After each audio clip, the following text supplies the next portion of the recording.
Enjoy with your headphones for a better listening experience. Please watch till the end of the video to have the most scariest part of the story. What is the scariest true story you know? I grew up in a funeral home. I helped out in the office. When I was about 15, we got a call from a man whose wife and infant baby had been murdered in cold blood. There were very few clues. It made headlines. Cops set up surveillance at the viewing. It was heartbreaking, as the mother was holding the baby in her arms. I was asked to take the flower cards and periodically get the husband and ask if he recognized the names. I then photocopied them and put them back. I did it because I was a kid, people knew me, and I was unobtrusive. I talked to the husband quite a bit. He seemed devastated and shaken. The police officers told me they had an eyewitness to someone leaving the house the day of the murder. The witness was a 3-year-old girl. She recognized the man leaving. It was the husband's best friend. Turns out that the friend and the husband had made a pact to kill each other's families and run off with their secretaries. The little girl identified the friend, and I guess one of them cracked.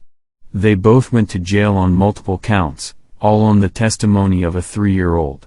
I still cannot believe to this day that that man stood right beside me, multiple times, and I had no clue. I don't think I ever looked at life the same way after that. My great-aunt woke up in the middle of the night. She heard her dog making these low growls. She was single at the time and living alone in her ranch-style home. She walked out to her living room to check things out. She didn't see or hear anything out of the ordinary, so she decided to make sure her door and front windows were locked. The door was locked. The first window she checked was locked. When she lifted the mini blind on the second window, it was wide open and a guy in a ski mask was standing there. She said he laughed at this evil laugh and said party time, then he started to climb in. She screamed that she had a gun. Her dog started barking his head off. The would-be rapist decided to bolt. My aunt did get a gun after that and learned how to use it. I can't even think about what would have happened to her if she didn't have her dog to warn her. Everything to do with Haj Mohammed Mesfoui. He was a shoemaker who lived in Morocco in the late 19th and early 20th century. He and his accomplice, a 70-year-old woman called Anna, used to drug and kill young women who came to the shop. Eventually one of the victim's parents traced her movements to the shop, and after the remains of 36 mutilated corpses were discovered nearby, Mesfoui and Anna were questioned and tortured. Anna didn't survive, but Mesfoui confessed murdering them, usually for a tiny amount of money. His initial sentence was crucifixion, a very unusual punishment even then. However, there were many protests from powerful foreign embassies, and Morocco couldn't do much against them. Instead, he was sentenced to beheading, a more common punishment. However, the mood in Marrakesh was that this was far too lenient, so they settled on immurement, being walled up alive. A special cell was constructed in the wall of the bazaar, about 2 by 2 by 6 feet. Chains were attached to one wall to ensure he would be kept standing. Mesfoui wasn't told of his fate until the morning of his execution, when he was led, screaming, in chains and slowly bricked up inside.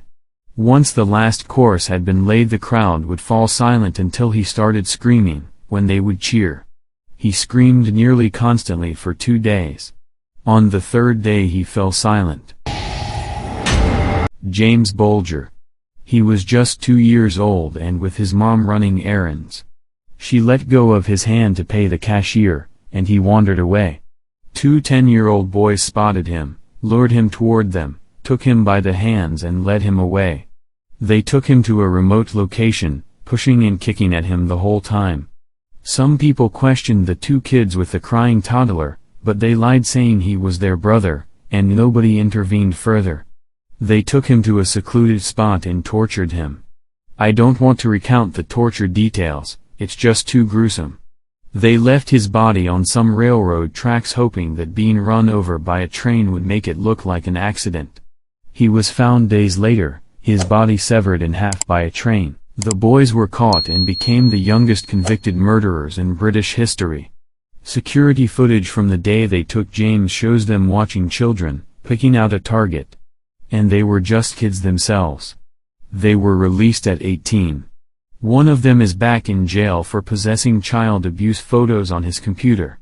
The most terrifying thing about this for me is that my own son is only 2 now, and James's murderers were just children, too.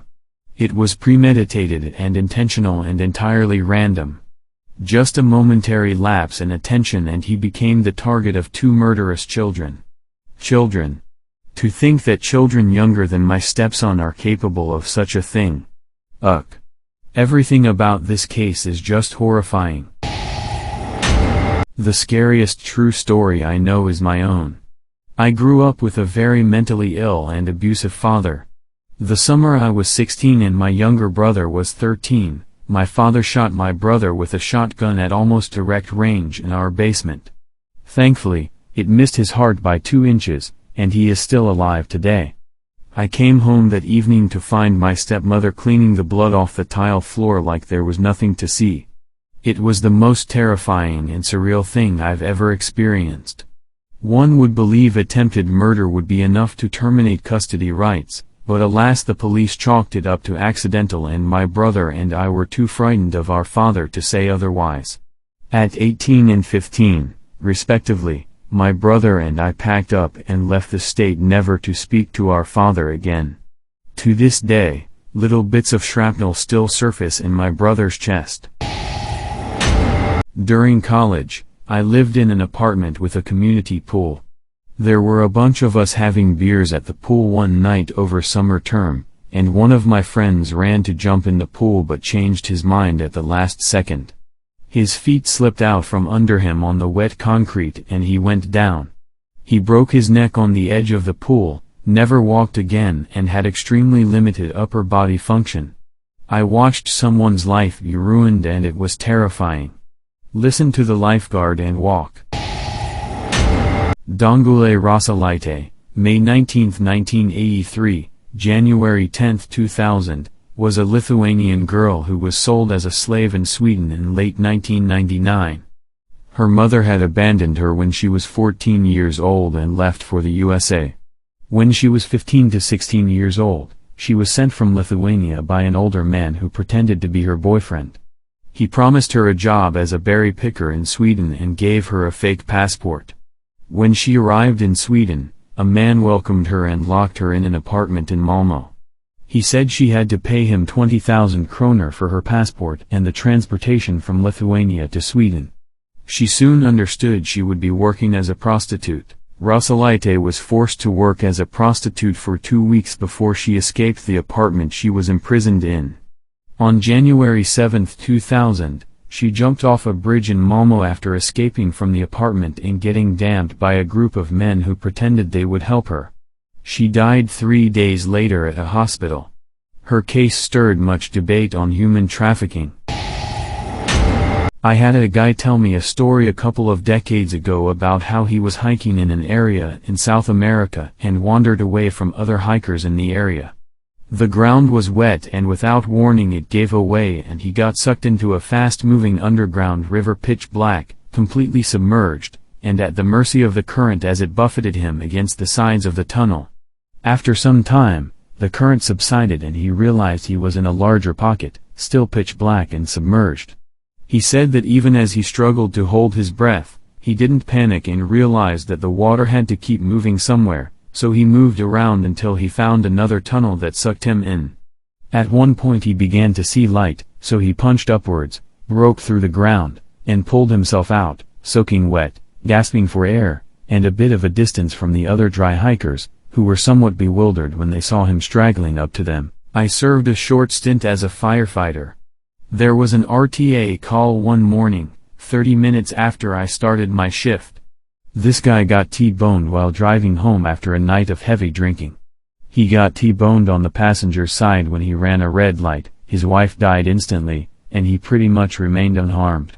When we arrived at the scene, he was outside his car, while the wife was still seated in the passenger seat.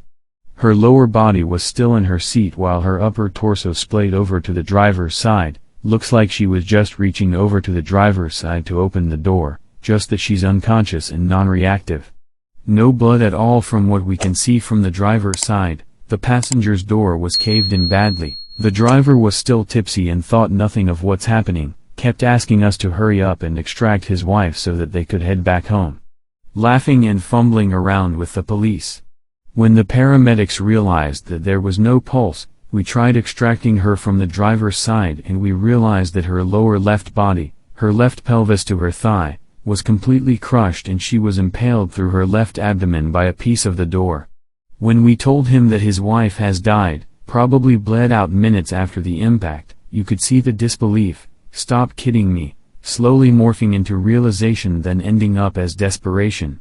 He was immediately sober and ran over to the driver's side, trying to pull his wife out. It tore her wound up and we had to drag him out.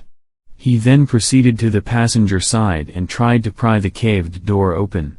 We left the scene then and let the police handle the aftermath. Saw it on the news that afternoon. The New London School explosion. A school in Texas in 1937 tried to tap into natural gas on their own and it ended up leaking and blowing up the school. It's the reason they make natural gas scented in Texas and probably the US now. I'm amazed I never heard of this in school because it seems like something that should be taught. I read some survivor stories, and I had nightmares. It was horrible. 3 in particular stuck with me. One was a 7 or 8-year-old girl. She saw her best friend and playmate with her entire body crushed by concrete with only her shoulders and head above it, and she still had a lollipop in her mouth like she didn't know what happened. Another was a guy I think a 16-17-year-old, helping undig people and bring them out of the wreckage. He saw a dad holding his daughter crying his eyes out while the back of the girl's head was broken open with her brain on the ground next to her. The last was a 9-ish-year-old girl who went to find her mom after it happened. There was a PTA meeting going on at the time so there were a lot of parents at the scene. Her mom was freaking out trying to find her but didn't even recognize her. She went up to her mom and called out to her, but she just kept saying, "You are not my daughter." She was so covered in blood and ash and tears that her own mother couldn't recognize her. It was a truly horrifying thing. The kidnapping of Colleen Stan. She was hitchhiking in the 70s, and turned down rides because they didn't seem safe. A van with a young couple and a baby offered her a ride, and because it was a family, she accepted. They held her at gunpoint, put a giant box on her head that blocked out noise and sound, and later, kept her in box the size of a coffin underneath their bed. She was brutally beaten daily for 7 years. They also brainwashed her to believe that they were part of a mafia called the Company that would kill her family if she tried to escape. Eventually, the wife helped her escape and received immunity for testifying against her husband at trial. The case is known as the Girl in the Box. Germanwings Flight 9525. The co-pilot locked himself in the cockpit and set the airplane for a slow descent into the French Alps. For 10 minutes, the crew desperately tried to get back into the cockpit, but in this post-9/11 world, the door was designed to withstand assault did not fail. This was a daytime flight. Passengers knew what was happening. They could see the mountains getting closer out the windows. This wasn't a quick, "What's that?" out. This was a long, drawn-out realization of what was coming, and the end was inevitable. One of my best friends growing up had an aunt that was the sweetest, most generous woman you could possibly know. She started dating a man that fell in love with her because of how sweet and kind she was. After a month or so of being together, he accused her of being too nice to other people, so he bludgeoned her until she was unconscious and cut her heart off of her chest while she was still alive. He thought that it was the worst example of sheer disrespect that she would exhibit kindness towards other people when she was in a committed relationship. He believed he owned all of the goods she had to give, and by being nice to people that weren't him, she may as well have been cheating with the whole town. He killed her for being the person he knew her to be when they started dating. The fact people like him exist is terrifying to me. I lived next to a murderer. Faye Swetlick was 6 years old when she was kidnapped out of her front yard. It was all over the news. I had news crews, police officers, even the FBI all over my townhouse complex. My fiancé and I met with the FBI 3 times. They searched our home and everything. I remember clearly as day, my fiancé FaceTimed me as the police officers were digging through the trash cans directly in front of my townhouse. They pulled out her boot and a bloody knife. Then they found her body, dumped maybe 300 feet from my house. He had watched them find the murder weapon. He put it in a trash bag along with his other mail. He went to his back porch and opened his own throat. It's crazy. I had conversations with the guy. I never knew he was a psycho. This all happened a year ago. A woman who went to my regular pub was out with her friend during the day, and in the evening she missed a bus home and ended up in another pub. She was tipsy and ended up going home with a man who lived with another male. They both had an obsession with serial killers and murdered her, and after they killed her they chopped her body up. They spent the next week putting her body in plastic bags and hiding them in bushes, etc. They were caught pretty quickly and thankfully are in prison for life. The day she went missing I saw her in the pub with her friend and stood in the smoking area with her laughing about a pigeon who was chilling too. I have a video where she is in it, and she makes a joke, just hours before her death. I think about her nearly every day. It's something that is sort of traumatizing, and she did not deserve such a cruel ending to her life. When I was 10, I regularly attended a choir club for kids. One day, I was picked up by my dad to drive me home. I was confused about it, as it was always my mom who did, but did not think much about it until halfway through the drive. My dad began to mumble about how sorry he was, and how I would never see him again. More than a bit frightened and confused at that point, I kept asking what he meant, but he wouldn't say. Until we were home, he did not leave the car, and instead urged me to get out. Finally, he told me I would not see him again because he would be dead very soon for what he did, and that the police would answer me. After he practically kicked me out of the car I rushed home, but no one was there. But I found the door open, and a puddle of blood on the floor. The police were nearby and explained what had happened. My dad was obsessively jealous and had found a pack of old condoms in the cupboard, so he drew the conclusion that my mom must have cheated on him. Never mind the fact that we only recently moved into this apartment, and they could have been left by previous tenants, or the fact that he controlled my mom's very step and never let her go anywhere alone. The police took me to the hospital, where my mom, luckily alive, was being treated. My dad had smashed her skull in with a full wine bottle. The only reason she survived was because my little brother, 7 at the time, intervened. If it weren't for him, my dad would have killed my mom in a fit of jealousy. When he said that I would not see him again, he meant that he had planned to kill himself shortly after dropping me off. He did not succeed, and the police managed to get him into a mental ward. This, to this date, is the scariest thing that had ever happened to me, but I keep thinking of my brother all the time. To witness your own mom being beaten half dead by your dad. We both suffered extreme mental trauma from this event later down the line, but somehow turned into decent people. I never really told him how grateful I am he was there, but I think that I really should.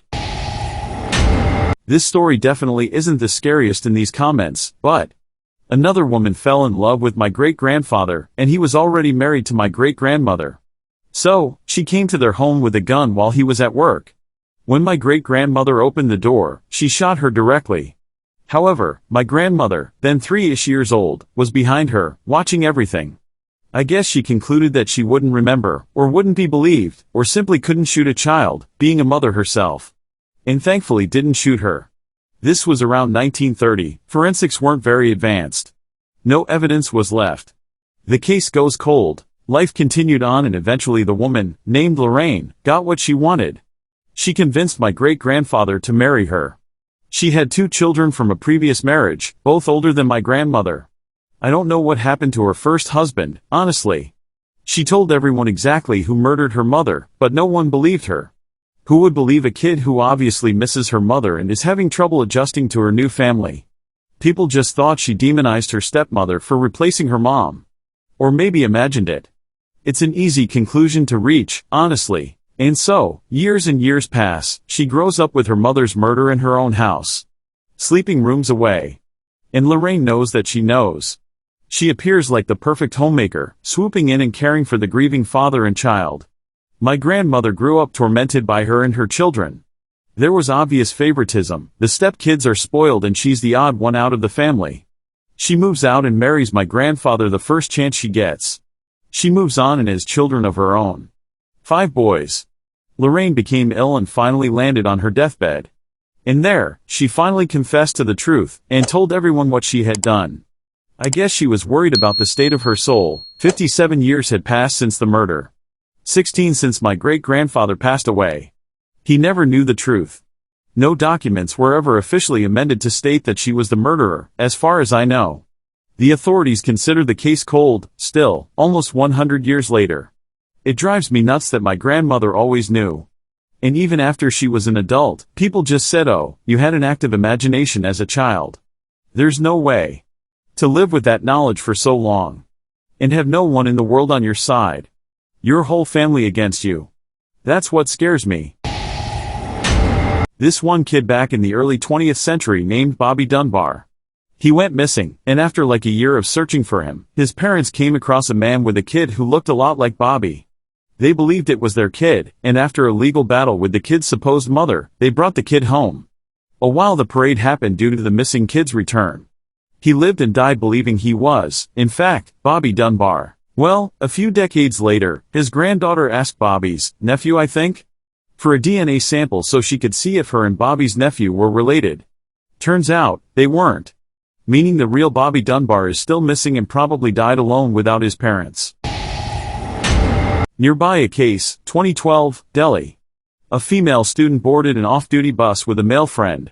They were returning home after watching a film. The 6 men, who were already on board, including the driver, attacked the couple, taking turns to trap the woman in the moving bus around the city, before brutally assaulting her with an iron rod.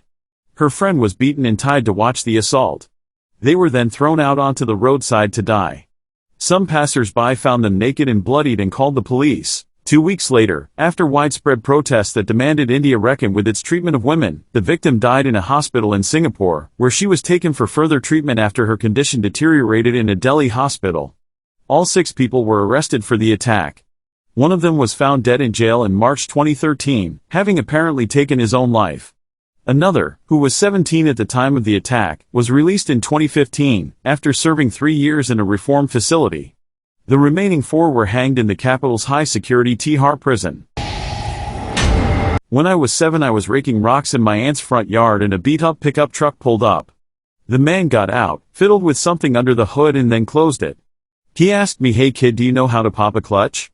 Spending my childhood on a farm, I did indeed know how. "Yes," I responded. "Give me a hand really quick," he said. So, I started walking towards his truck. At the last second my mom called out to me from the garage, and I turned around to see what she wanted. I heard the door slam, the truck start, and he drove away. That memory never really came up until one day, about 30 years later. I jump up after laying down to go to bed when out of nowhere it came back, and it hit me. This guy was trying to kidnap me. What bullet did I dodge? I mean, you ever have a memory come back and you get scared? I mean scared over the memory. I was shaking for at least a half hour over it. It still freaks me out thinking about it. A woman I worked with a few years ago told me how her life had changed drastically. She went from having a decent job to becoming an alcoholic and working as a cleaner. She had planned to move to Spain with her husband and young daughter and had an excellent job lined up out there.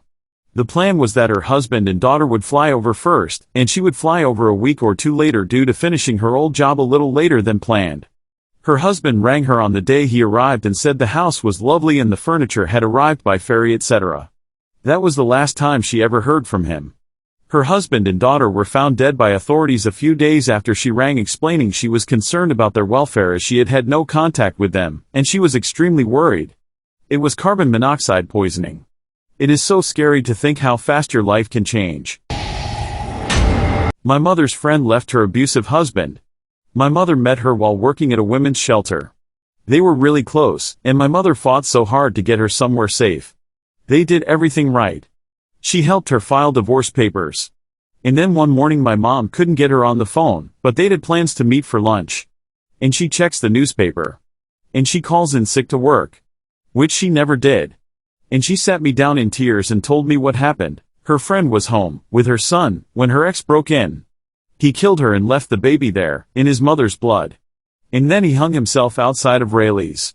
Last I heard, their almost 2-year-old went to live with his uncle. I can't imagine how terrifying it was for the baby to cry to himself, in his mother's blood, for the almost 2 days until he was found.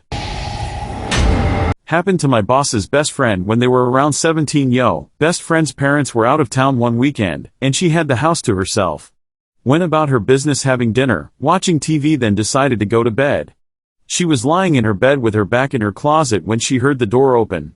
She somehow pretended to be asleep. The man who was hiding in the closet walked around her bed to the side she was laying/facing, gently stroked her hair and face, then left. She immediately called her boyfriend to ask him to come over, then called her parents and then the police.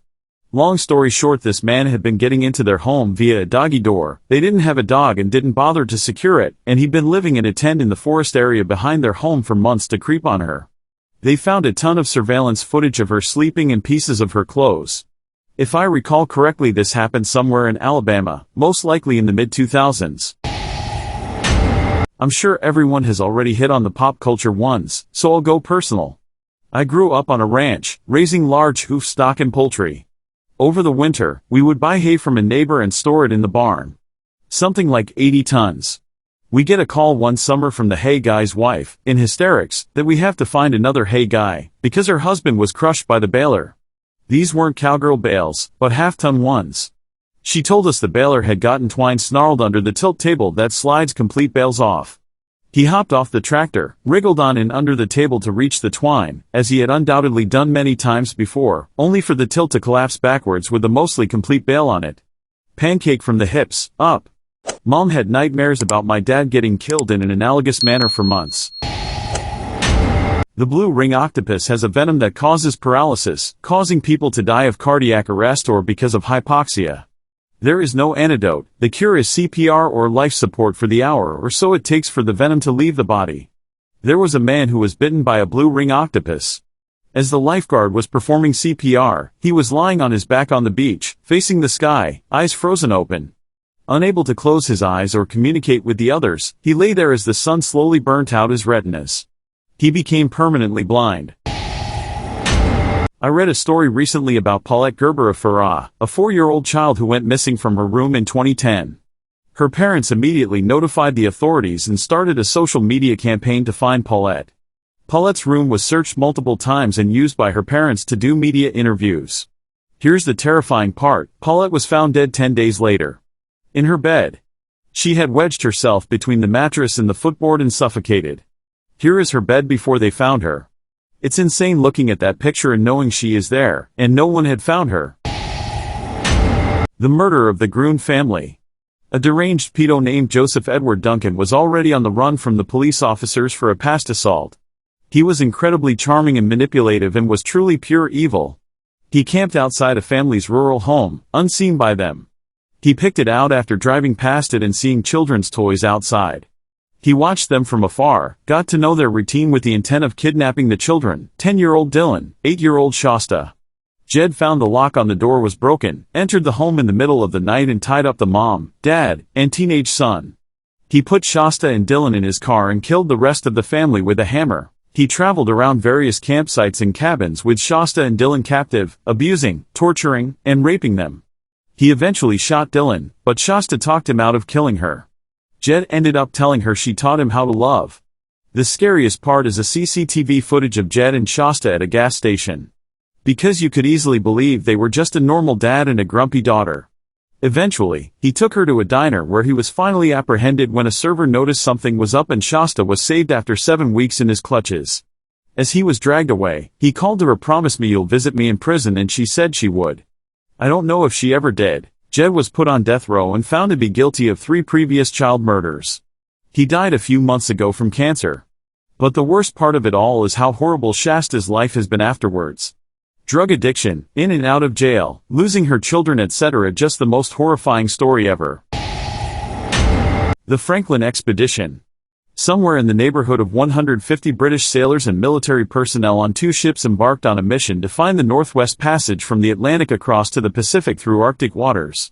The ships, named HMS Erebus and HMS Terror, 2 former warships reclassified as icebreakers thanks to their sturdier builds, departed British waters in the 1845 and were never seen again. In subsequent rescue attempts and investigations, it was discovered that quite possibly everything that could have gone wrong on the expedition did so. The weight of the ships with their reinforced hulls and decks designed to fire mortars and cannons off of worked against them, as much of the waters crossed were shallow and filled with rocks and icebergs. The time chosen to launch the expedition occurred at one of the coldest Arctic periods in recent history, meaning the polar ice and, particularly the pack ice, didn't melt like usual as the ships became locked in the frozen water and essentially experienced an endless winter for over 4 years. The food they stored, which was supposed to last for years thanks to the revolutionary new process of canning, was bought at the lowest bidder.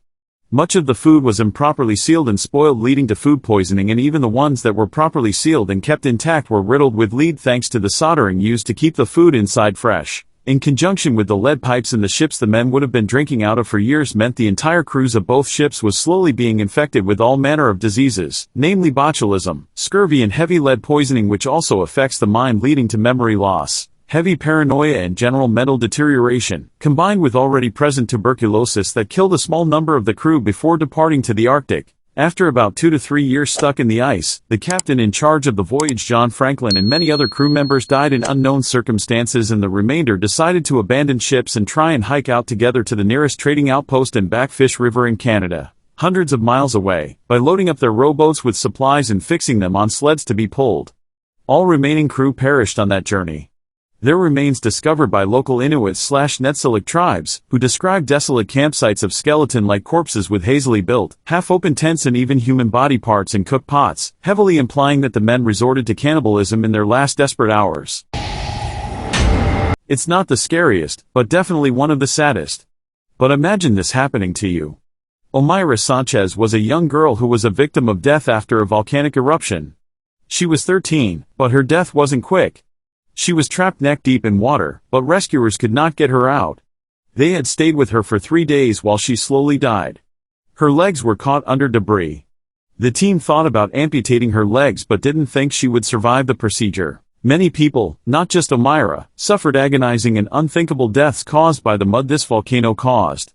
Some drowned, others suffocated, the list goes on. Only 1/5 of the town survived. It took literal hours for the rescuers to reach the town. But when they found Omaira, they never left her side.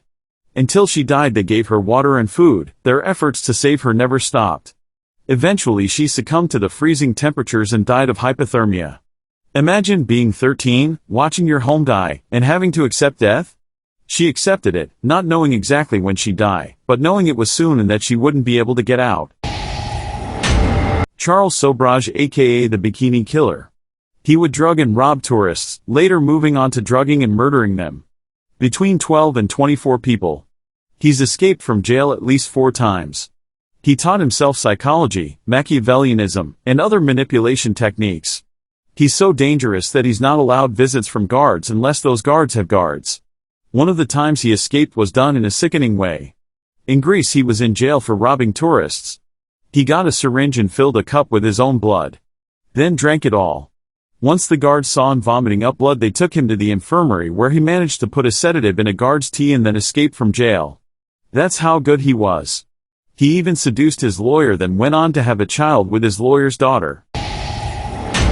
The USS West Virginia was a ship damaged during the attack on Pearl Harbor. After the ship was attacked the people on board heard banging noises coming from inside the ship. Turns out that these noises were people.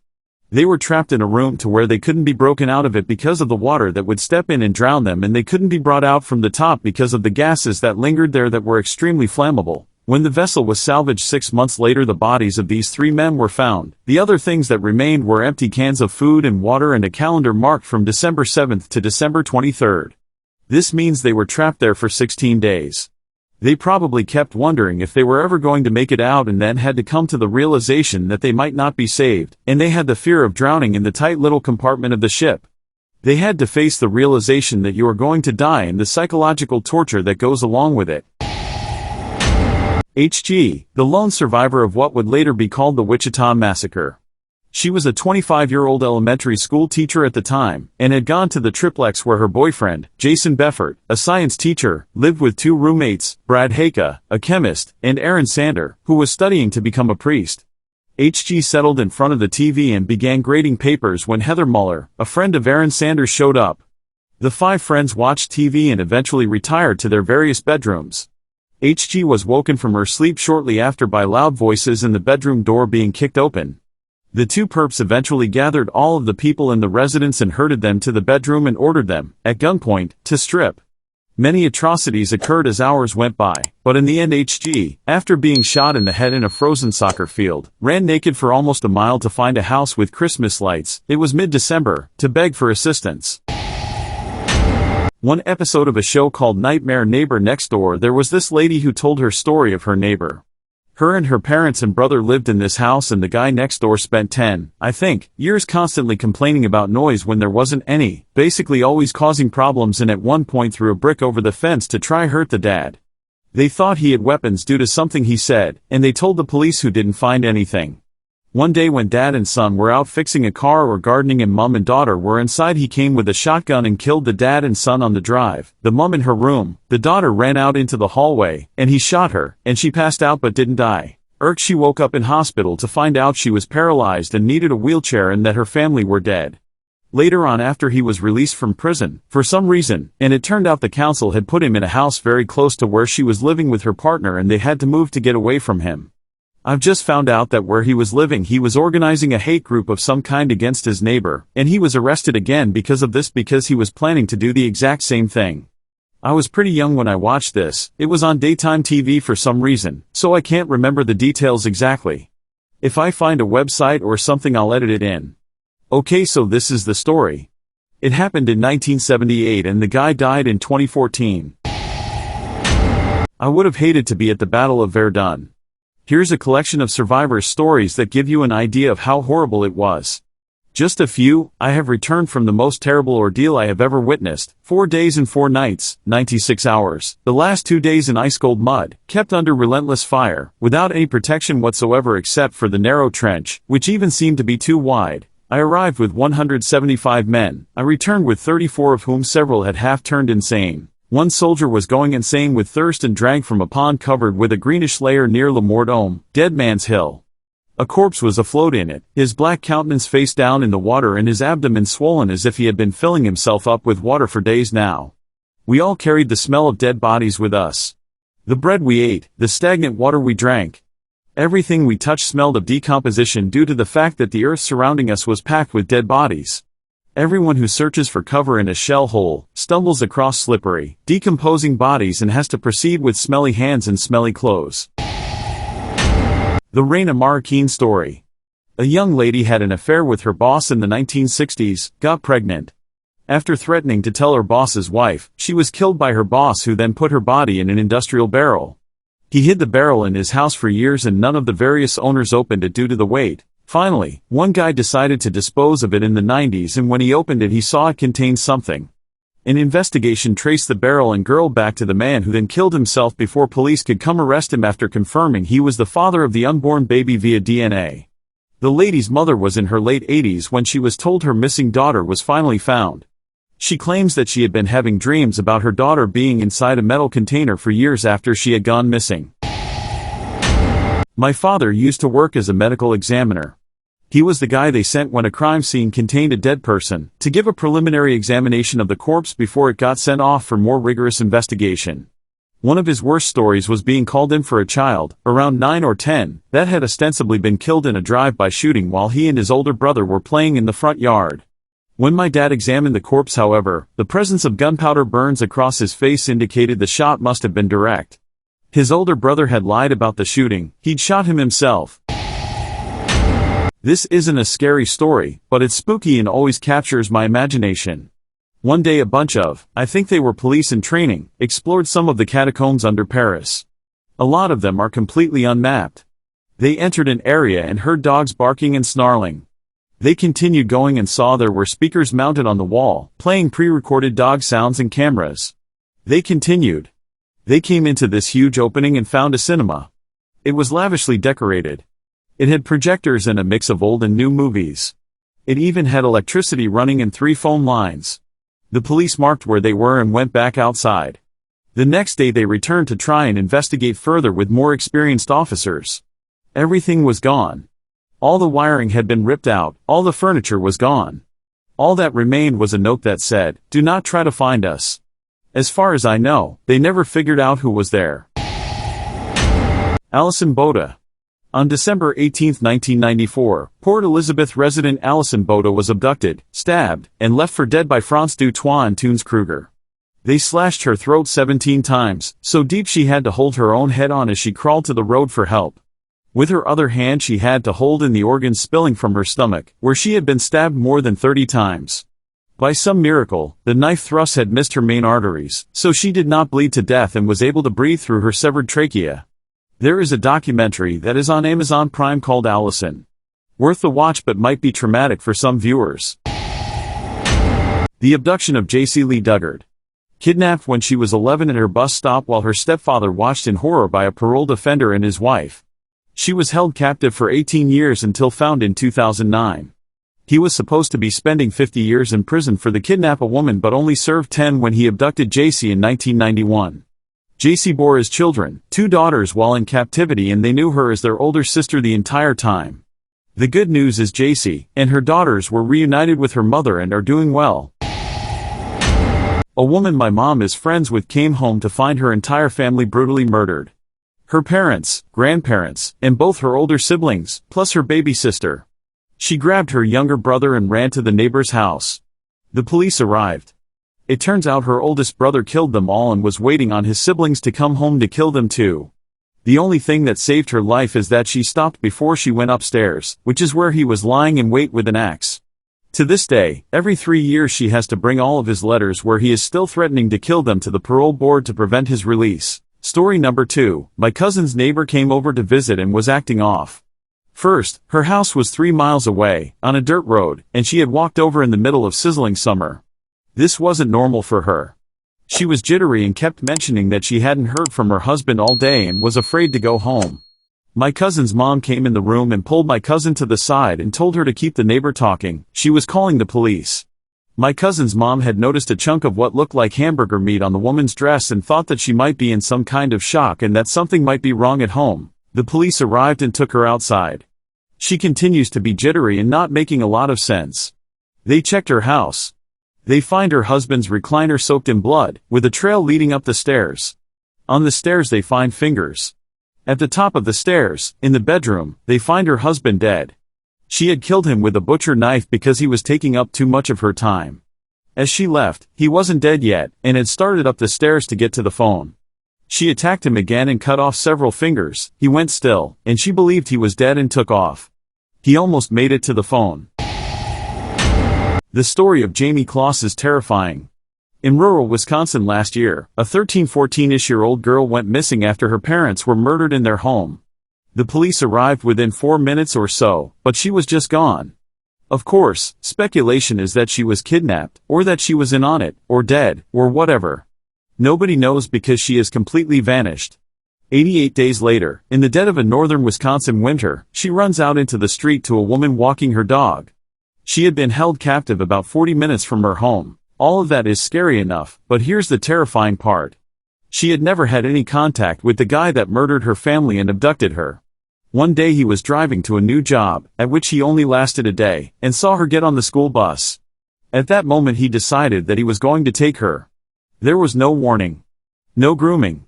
There was absolutely nothing that she or her family could have done to avoid everything. A creepy young man saw her from 100 away and decided that he would murder her family and take her for himself. There's a man who disappeared without a trace from my hometown. They suspect foul play. He was out for a night in the town and was last seen by security cameras walking home from the bar. The police posted a video on YouTube a year ago pleading for anyone with information to come forward. I checked the comment section and found words of sympathy, except for one comment that made my blood run cold. Don't bother looking for him, he is long gone. After all, they burned him alive in a sleeping bag. Police looked into the comment but couldn't locate the person who wrote it. The man is still missing to this day. Chicago Tylenol murders. The Chicago Tylenol murders were a series of poisoning deaths resulting from drug tampering in the Chicago metropolitan area in 1982. The victims had all taken Tylenol-branded acetaminophen capsules that had been laced with potassium cyanide.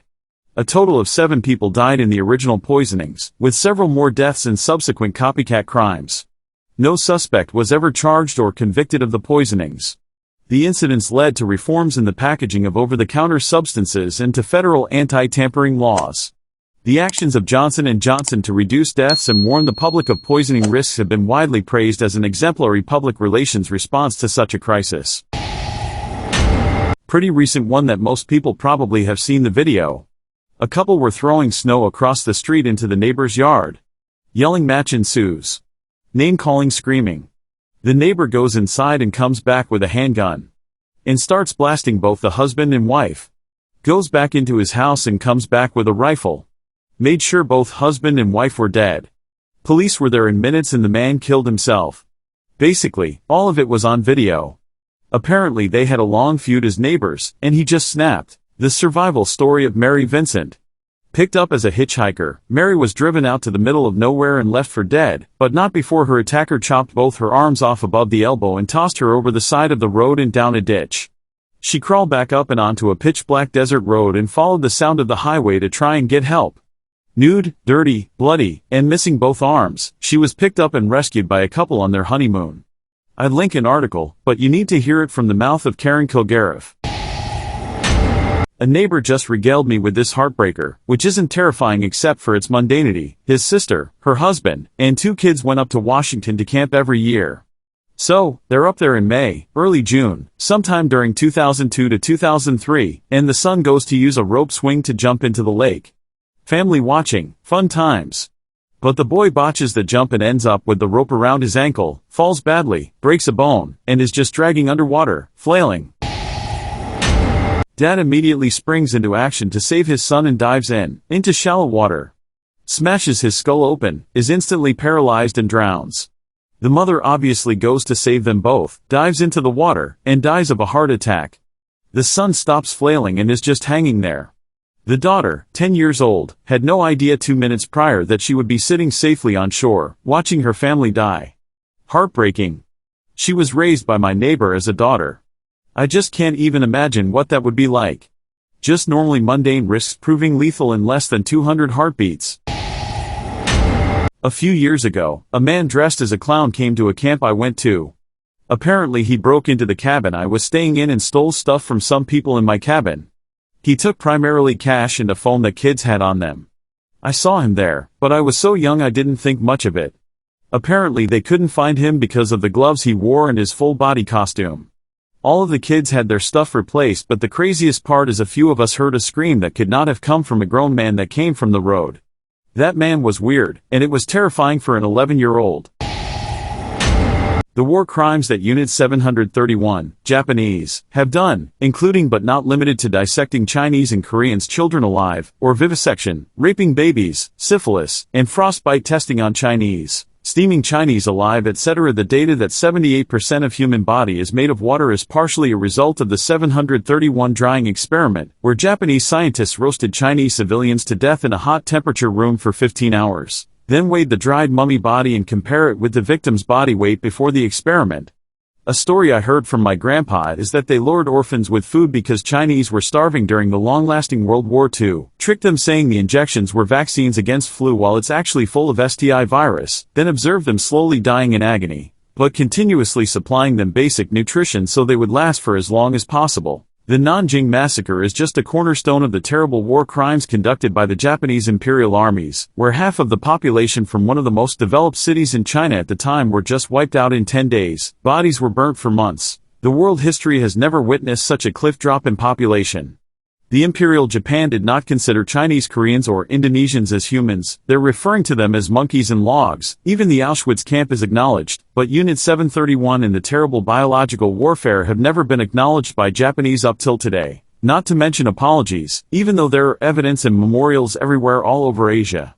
My grandpa always says history is written by the winners, but these horrible things really happened. He remembers his parents being killed in front of his eyes by the Japanese. People remember. Explorers like a century or two ago went to look about the Arctic but had their supplies accidentally destroyed and soon, they all ran out. They hunted a polar bear and ate the insides of it. No one at the time knew about how deathly a polar bear's liver was. Because of the excessive amounts of vitamin A, which can be bad for skin too, toxicity made him and his crew deathly ill, and when one of them felt that their foot was wet, he took it out and the lining of his skin came off with the boot. True story. A guy I was good friends with had a party one night and called me to invite me over. It was me and my wife's first day off together in a while and our daughter was 2 years old. I mentioned it to my wife and my daughter said no, don't go daddy. Of course, I couldn't resist that, so I stayed home, and we had a good night. My friend, however, had the worst night of his life. His party was going well, and everything was fine, even though there was a friend of a friend there who no one really knew. Turns out the stranger had been smoking PCP and decided to start killing people. He took a butcher knife and slashed 3 people's throats. My friend's wife threw their kids out of a 2-story window and jumped out herself, took them into the woods and called the police. All 3 people died. The police found the guy walking down the side of the road covered in blood and incoherent. He had no idea what he just did. So, he said, what really makes me angry is he was such a good guy. He was a big biker looking like a teddy bear. Always did what was the right thing. We worked together and hit it off from day one. Always ready with a joke and smile. Maybe not going saved my life, or maybe I could have helped. That weighs on me even 20 years later. The fact that some little poss destroyed the lives of 3 good families that he didn't even know really makes me angry, and I hope he rotten in prison and gets kicked every day. Rip Blaine. You were a good man. My mother works in a hospice, which is basically where people are sent to die as comfortably as possible. Cancer patients and elderly galore there. Anyways, the scariest stories I know are when the dying patients basically lose rights to make decisions about their bodies. Sometimes it's because of Alzheimer's or dementia, but that means it's often your kids or your grandkids in charge of your health. Well, my mom didn't work in hospice for long because a lot of kids or grandkids will selfishly keep these people alive for as long as possible. And let me tell you, there's only so much morphine they can give you without killing you, and the body is capable of dishing out a lot of pain that pain meds can't fix. There is also a particularly cruel type of cancer that affects the pain regions of your brain. Really, there is a reason people advocate for compassionate death when one is suffering from terminal illness. Death is natural. Sometimes turning off the machines is the right thing. But when your next of kin feels sad about the idea of you dying, sometimes something that should have taken a few days will be dragged out for years to come. These patients aren't happy or enjoying their last few days. They are suffering. They beg for more painkillers when they've already reached maximum dosage. Sometimes they ask to die, and you can't just let nature take its course. This is literally my worst nightmare. I promised my mother if she ever gets that sick I won't do that to her, and I'm sticking to my guns. Sometimes they will stop eating in an attempt to die, and then the nurses are forced to stick a tube down their throats to keep them alive. This is, in my opinion, torture. People, don't do this to your elders, please. Don't make them beg for death. The Fritzl case. A man named Joseph Fritzl, who lived in a small town called Amstetten in Austria, fakes the disappearance of her daughter Elizabeth. In reality, he keeps her captive for 24 years in a hidden room in the basement of his house he had been working in as a nuclear shelter. During this period of time, he assaulted his daughter several times and had several children with her who grew older over time in this room. When one of Elizabeth's children died shortly after being born, he just took the body from her and incinerated it. He also regularly punished them by cutting the electricity or not bringing them food. Joseph wanted to take care of the children with his wife, Elizabeth's mother, who wasn't aware of the events in her basement, so he'd make Elizabeth write fake letters and then he would pretend he found the babies on their porch. In 2008, when one of Elizabeth's oldest daughters, Kirsten, fell sick, Joseph sent her to a hospital. After a long talk, Joseph let Elizabeth go see her daughter at the hospital. The police catch them in the hospital and interrogated them. Elizabeth told them her long and horrifying story, but not before she could make them promise she would never have to see her father again. Not as bad as most of what's here, but an interesting deep-sea study was conducted last year that has some frightening implications. Marine biologists took 3 alligator carcasses and dropped them 6,600 feet into the Gulf of Mexico. This is deep enough that there is no natural light, therefore no plants. Without plants, the ecosystem must sustain itself on marine snow, which is usually scraps of dead animals that were partially eaten nearer to the surface, but the less desirable pieces weren't touched and sank.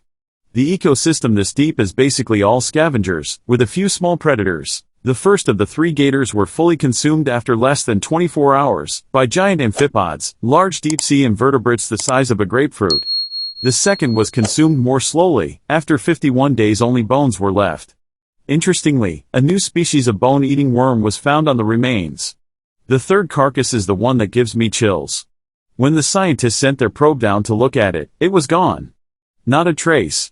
There were drag marks on the seabed and the ropes used to hold it in place had been torn apart, but other than that, it was gone. In waters this deep, most animals are the size of a cat or smaller. They stay small because food is so scarce. To be big enough to tear through rope, pick up an 80-pound gator, and leave with it, whatever took it must have been an order of magnitude larger than anything that lives that deep.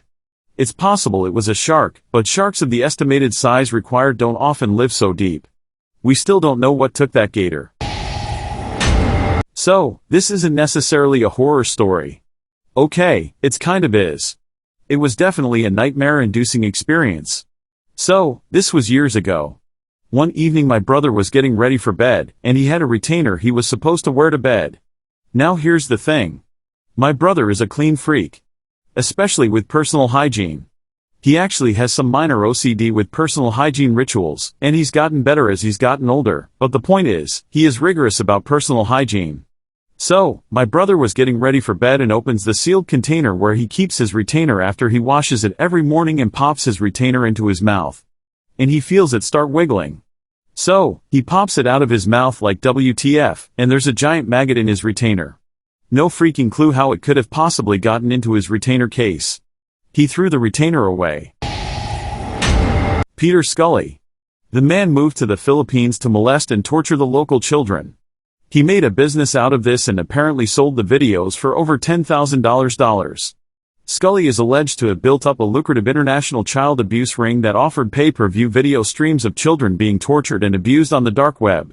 Among the victims who had their ordeals recorded and sold over the internet was an 18-month-old infant who was hung upside down while Scully and 2 accomplices tortured her. He had 2 accomplices who went along with this, and as far as we know did end up killing one of the children molested. The scariest part to me is that not once he has explained why he did it. There are people out there like him who think what they're doing is fine and manage to convince others to go along with it. The Silent Gibbon Twins. 2 sisters who rarely spoke except to each other. They were sent to separate boarding schools to get them to talk to other people but entered severe catatonia. They were eventually hospitalized and made a pact that if one of them died, the other must speak and live a normal life. They had a months-long discussion and decided which one should commit suicide. Eventually, one died of heart inflammation with no causes noted on the autopsy. In just moments after the planned time the other spoke, "I'm free at last, liberated, and at last Jennifer has given up her life for me." Marine biologists attached a tag to a 9-foot-long great white shark. The device measured temperature and depth to monitor the shark's movements. The tag was later found washed up on a beach. Its data showed that 4 months after it was attached, the female great white abruptly dove to a depth of 1,903 feet, 580 meters. The ambient temperature surrounding the tag spiked from 46 degrees Fahrenheit to 78 degrees Fahrenheit, 8 degrees Celsius to 26 degrees Celsius. The data suggested an attack. So, this tracker, attached to a great white, was pulled down rapidly, and measured higher temperatures consistent with some animals' internal body temperature. One theory was that the culprit was another great white. Won't rule out Cthulhu though. An employee at my job killed someone behind building on his lunch break. Clocked out. Shot him in the head. Buried him in a shallow grave and clocked back in and worked the rest of the day. It wasn't discovered for a couple of days. He came to work each day like normal. The police officers showed up, they asked for his phone, he said no. They had a warrant, searched the premises, and found the kid out back. It was absolutely horrible.